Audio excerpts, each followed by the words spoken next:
Bom dia, galera. Bom dia, pessoal.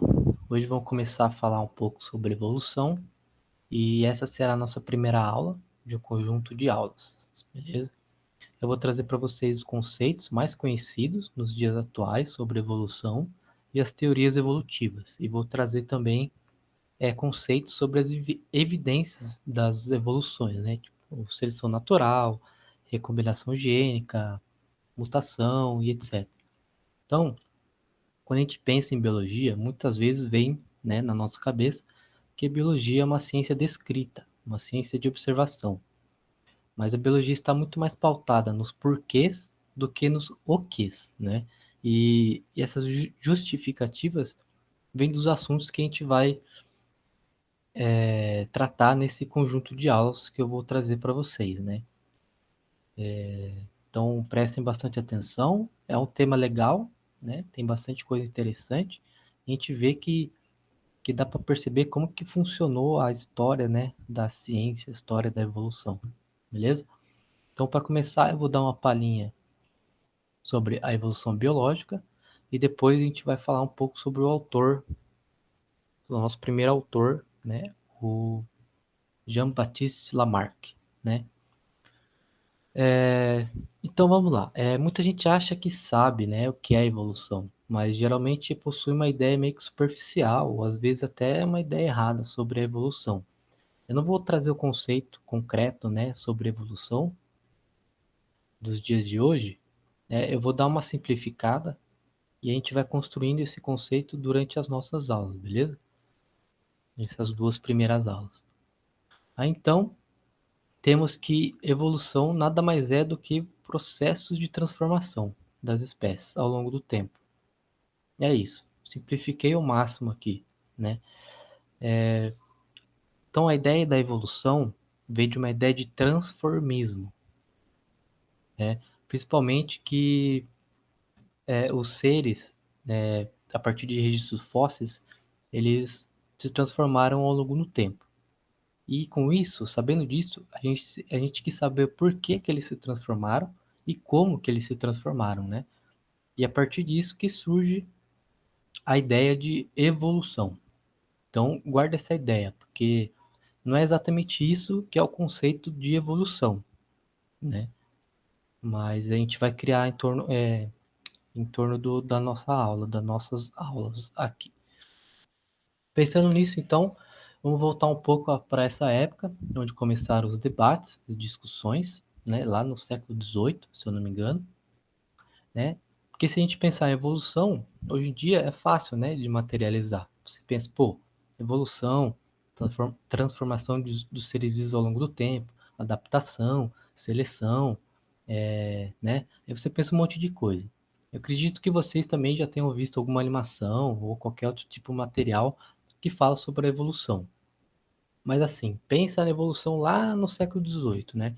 Isso foi uma ruptura, né? Um confronto muito, muito grande, porque mesmo para os cientistas da época, tudo que era produzido em termos científicos estava bastante amarrado, né, na ideia religiosa, né?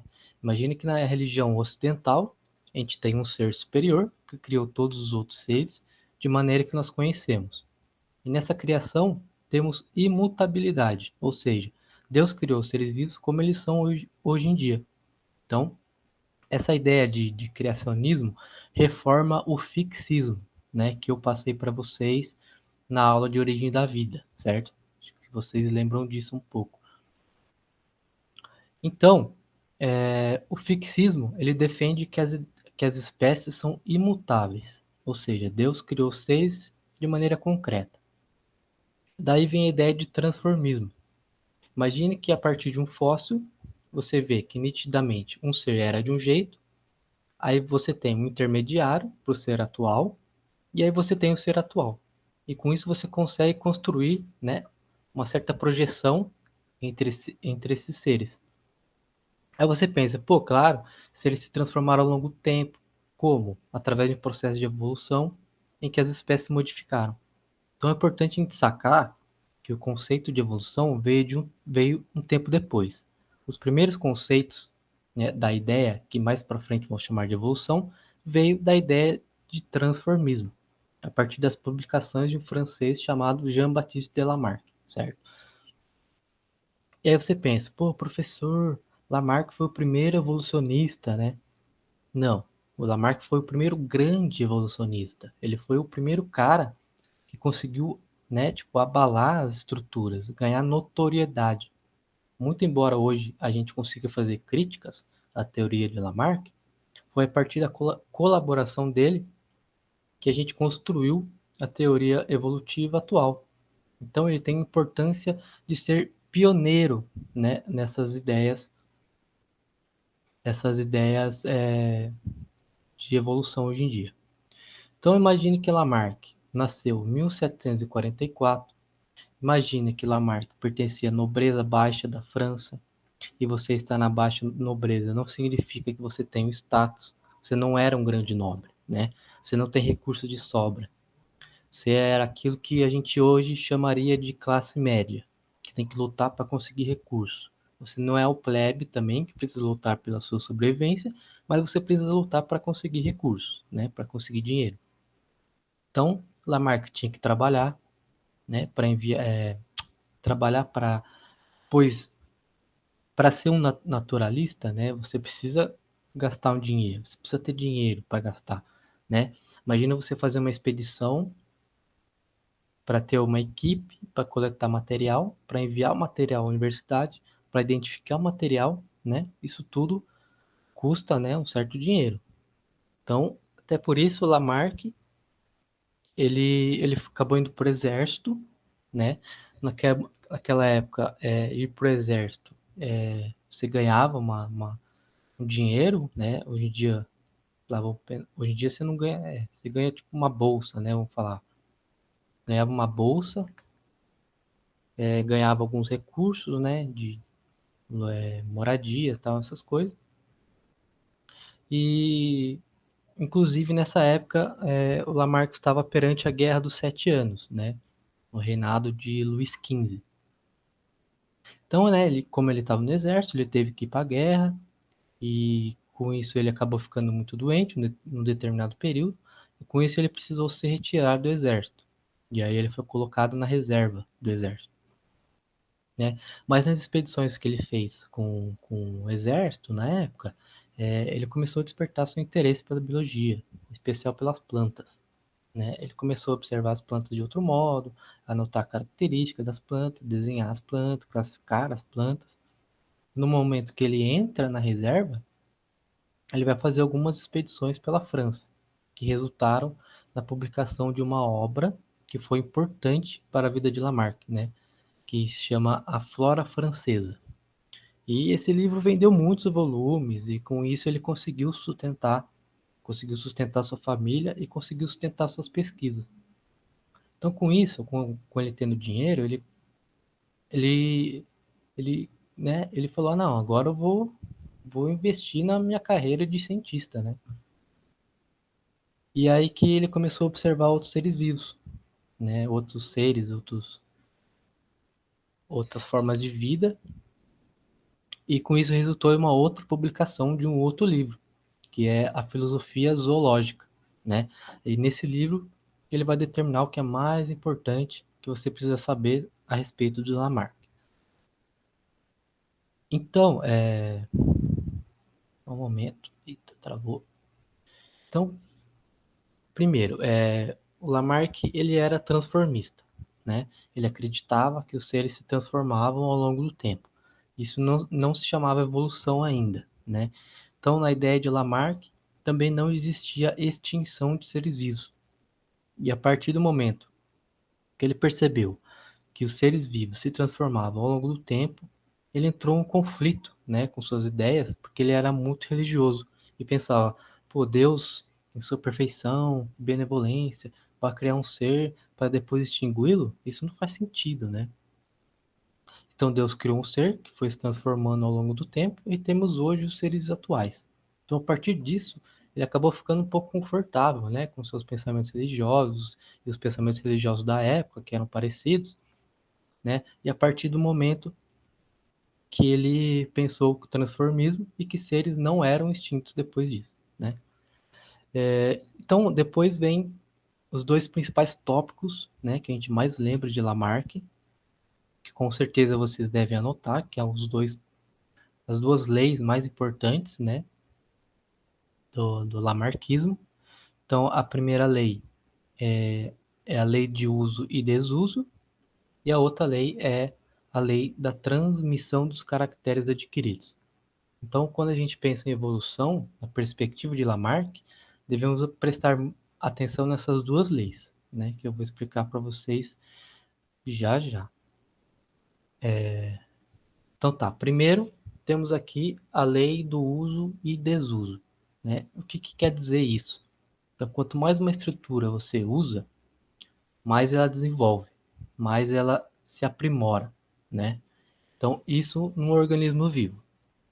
Então, quanto mais uma estrutura não é, e quanto mais uma estrutura não é utilizada, ou seja, colocada em desuso, menos ela se desenvolve. Inclusive, ela pode se atrofiar, né? Isso é fácil de se pensar, né? É, por exemplo, quando você vai na academia e começa a malhar bastante, existe uma tendência da sua musculatura se desenvolver, né? Se aprimorar. Agora, se amarra seu braço, você fica com seu braço aqui amarrado aqui durante um ano sem mexer, ele pode se atrofiar, né?